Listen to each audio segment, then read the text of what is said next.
hexagon-shaped sky. Your eyes are cool, below zero, always failing to notice me. I grab one too, my humble soul, use it to warm my freezing heart. And on, cold sweat pushes me now. Oh, I just wanna live sweet. The concrete towns all seem dead. To a far distant star, as the moon I fly away. All I say will be true, with no cages of ours. A volume, keep on going till you fill all space with your embrace.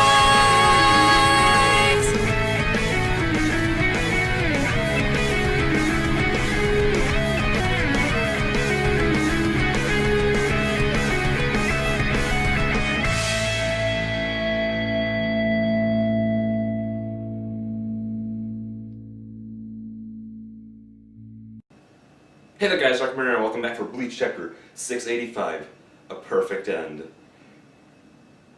Yeah, it was a pretty perfect end for sure, yeah.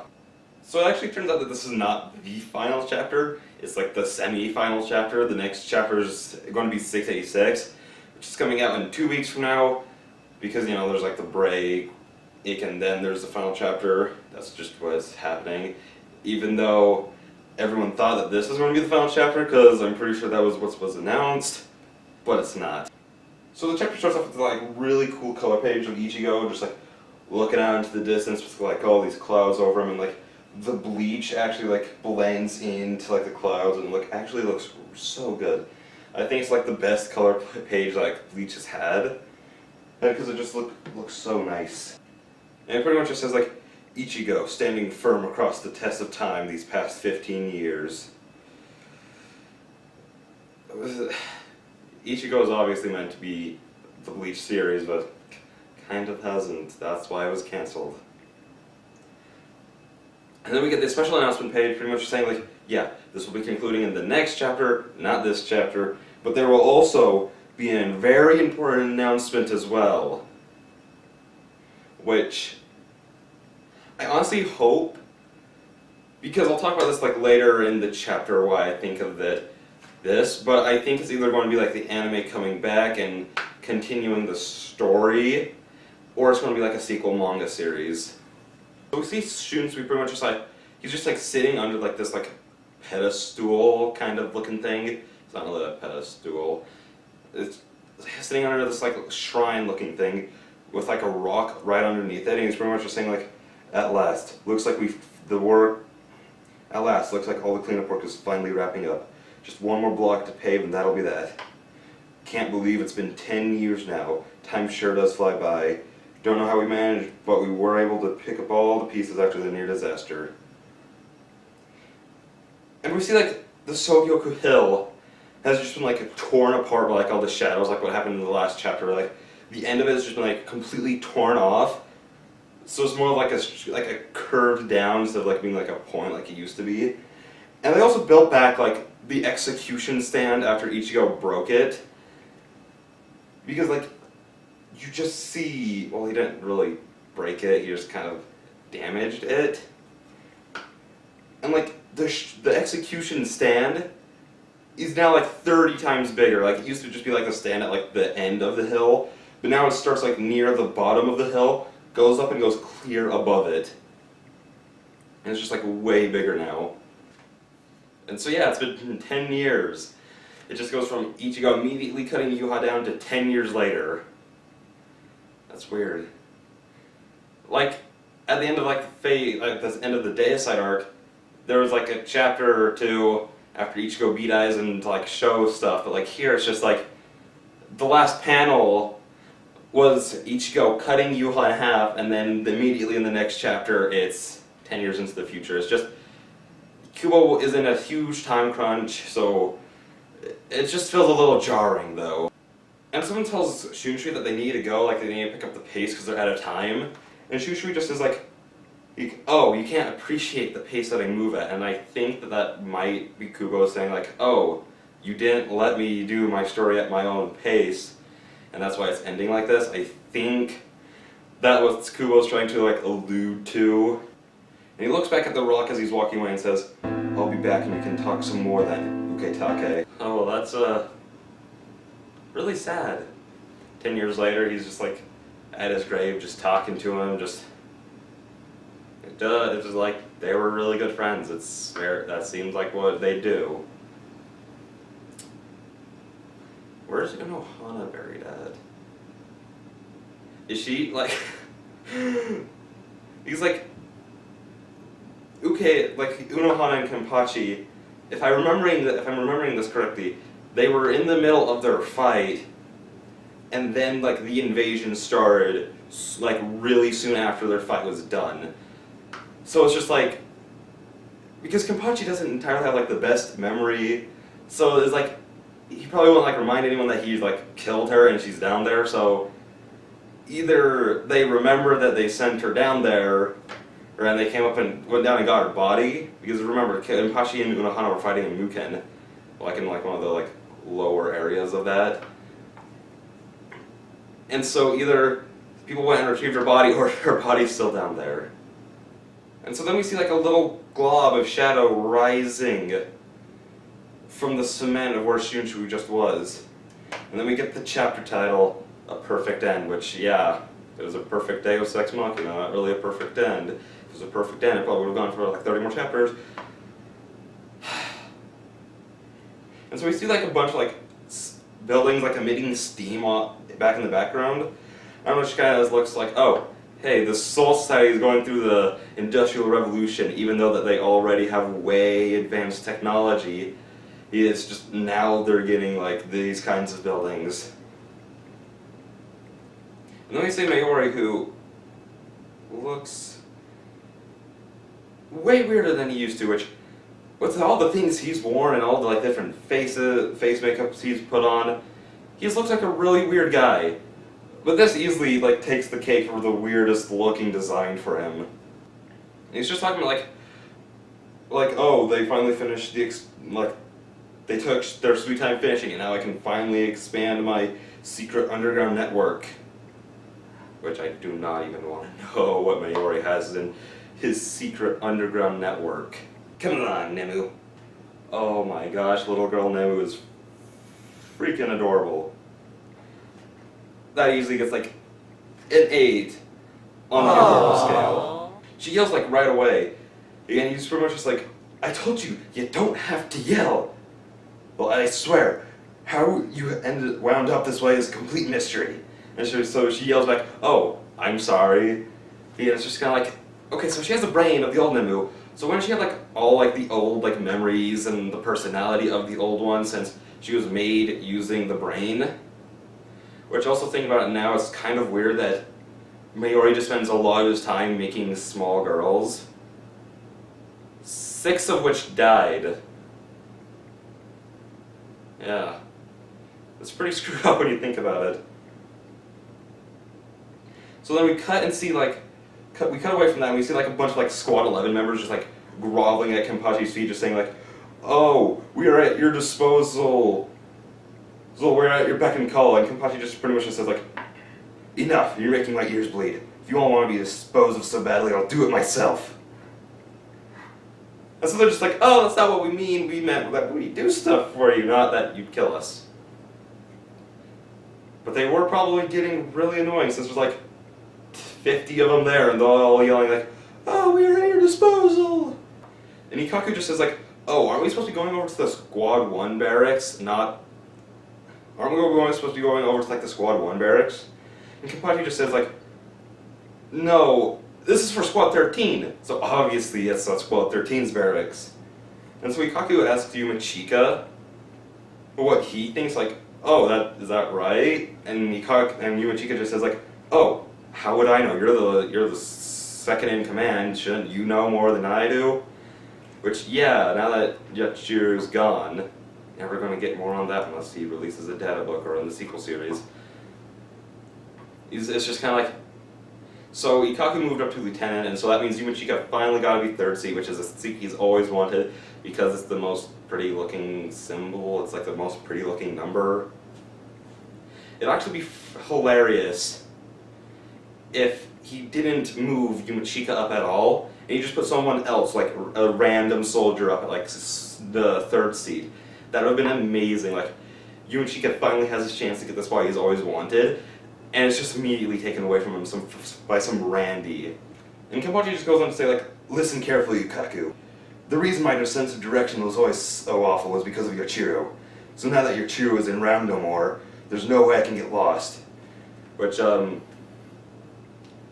technically, if she wasn't his Zanpakuto spirit, I'd say, oh, that makes a lot of sense. But they're technically the same person, so now that she's, like, more a part of him, he could easily get lost too.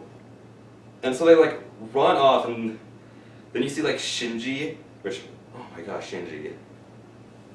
He did not get to do anything during this final arc, did he? I mean, he showed up to fight, like, Bambietta, just, he used his ability, kind of pissed her off, and then she blew him apart. Then he makes, like, this big speech, and then instantly gets, like, annihilated by Gerard. It's just like, ugh, Shinji.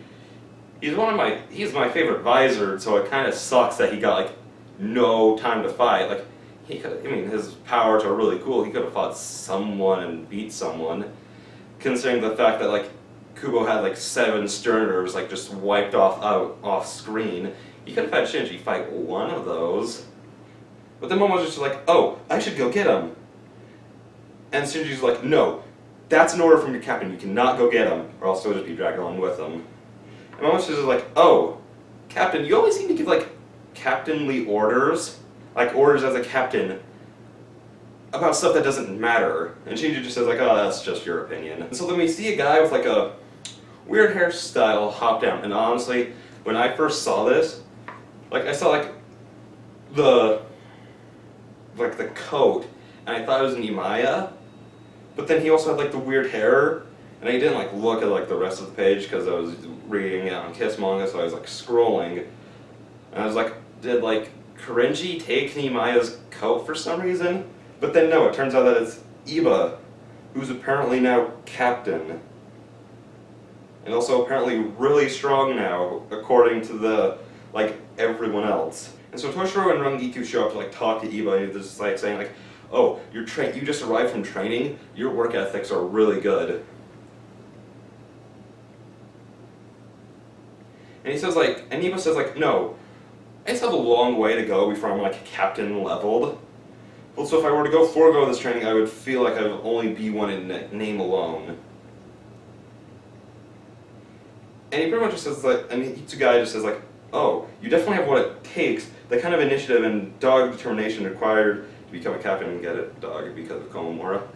And Itsugai just pretty much, like, continues on to say, like, I know someone who could really use that.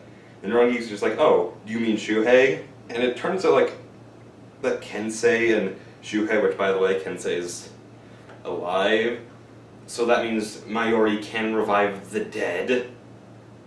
Yeah, he can revive the dead, because remember, Kensei and Rose were straight up killed by Gremmy. That means Mayuri can revive the dead, as long as they're zombified first. Which, by the way, that makes me think, like, how long does it take before, like, a Soul Reaper, like, disperses into Reishi? Because, like, that's what, I'm pretty sure it was Byaku who said, like, it was Byaku or one of the other captains, who said, like, when a Soul Reaper dies, they, like, disperse into Reishi, which help build the Soul Society, which, with all the Soul Reapers that died during the war, the Soul Society should be huge by now. And then they're resurrected as a human, go through life again and die, and then so on and so forth. But I guess as long as they're just turned into a zombie, Mayuri can revive them. Because it made more sense with Itsugai, because he was still alive, but he was de-zombified. But Kensei and Rose were straight up dead, turned to zombies, and then revived.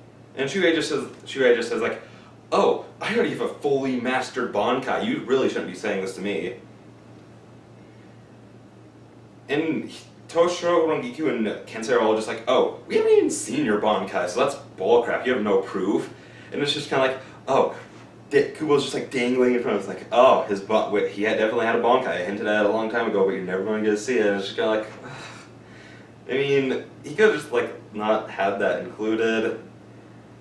Just kind of, like, leave it up in the air to see if he actually had a Bankai, even though it was hinted at, so then people wouldn't be as, like, upset by the fact that we get to see it. Because, I mean, Shuhei has, like, one of the coolest, like, Shikai releases. So if it's Bankai, should be amazing. And Shuhei just says, like, I haven't had an opportunity to use it, by the way, yes you did. When that German-Mexican wrestler guy was beating you, Ikaku, and Yumachika down, what other time was there to be to use your Bankai? I mean, seriously, this is all three of you against one guy, and he curb stomped you all off screen. What other time was there to be to use Bankai when there was one opponent beating you down? It doesn't even make any sense. And so Toshiro just says like, oh, well that's actually a good thing. It just means that we haven't had any reason to go all out in the past 10 years. And so we cut over to like the Squad 1 barracks, and Soifon's pretty much just like yelling at Kenpachi for being so late. We just see like Kenpachi just standing there like, oh, I don't really care about you. And Yumachika and Ikaku are just like keeling over, like barely able to stay up. And then we see that Isane is now the captain of Squad 2, I mean. Well, no, wait, no, Squad 4. I know Bleach. And it also turns out that her sister is her lieutenant, even though shouldn't that be Hanataro's part, because he used to be the 3rd seat and Isane was lieutenant, so if they just both moved up, then shouldn't Hanataro be her lieutenant now? Wouldn't that make more sense? And so we've seen it now, and Shunshui like come out and say like we will now like proceed with the promotion ceremony of the new captain of the Gotei 13. Will the new captain please enter? And we see Renji just kind of like standing outside of the main hall place, saying like, oh, what's with the long face? Don't worry. If your knees start to buckle and your legs give out, I'll be happy to give you a piggyback ride. And we hear someone say, shut it. And she's so fucking cute! Oh, by the way, see this gorgeous creature on the screen? She's my favorite character, just wanted to say that. Whew. Rukia's captain of Squad 13, it makes a lot of sense. Oh my gosh, she's so cute. Oh, she broke the cuteness scale. Oh gosh, she's adorable. But what's weird about this is that Iba somehow became captain before Rukia, even though Iba never did anything. I don't even think he had a single fight in the entire series. And after her training at the Soul Palace, she should easily be like 10 times stronger than him, and she had Bankai. So I mean, I don't think back then she was quite at like Captain-y level. I think that she was like more around like Soifon, and like she was like near Soifon's and Hisugai's level before Hisugai goes into his fully matured Bankai.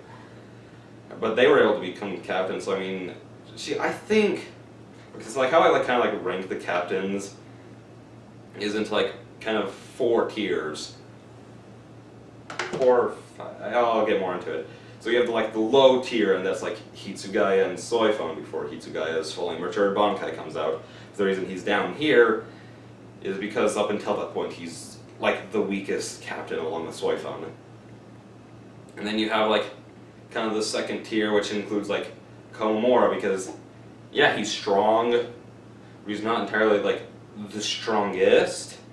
And then the next tier you have captains like Kenpachi, Byakuya, and Mayori, because like they are all really strong and really good at killing everyone. Like Mayori is not technically like as strong as Byakuya or Kenpachi, but he's smart enough to make up for it, you know? Like he's won all his battles through like sheer strategy. And then you get like the 4th tier, which is like Unohana, Ukitake, and Shunshui. And I didn't really include like Aizen, Gin, like the new captains of the Gotei 13 that were added in the last arc. I didn't include those guys in this because this is something I thought about a long time ago. And I guess in the 5th tier, which I guess is 5 tiers now, would be like the head captain. Speaking of like the new captains, it turns out like Lisa is now captain of Squad 8. And it's kind of funny because like everyone else is like wearing their like normal, like the normal captain-y garb, but hers is like a belly shirt, which she's hot, it's fine. And then we cut over to like, so we cut over to the 12th Squad Barracks, Well, I mean, like the 12th Squad lab place. I don't know if it's like the barracks. We see Akon like saying like, "Oh, where did the captain vanish off to?" And that thing says like, "Oh, you're the vice captain, shouldn't you know?" Which good for Akon. He's finally the vice captain, which makes a lot of sense because it'd kind of be a little messed up to have that little girl be a vice captain. He's just like, yeah, I guess I should go call for him. And the weird-looking thing says like, "Oh, did something happen?" And Akon says like, "I'm not sure yet, but we're getting very strange readings on our sensors that look nearly identical to Yuha's Ryatsu's that was emanated 10 years ago."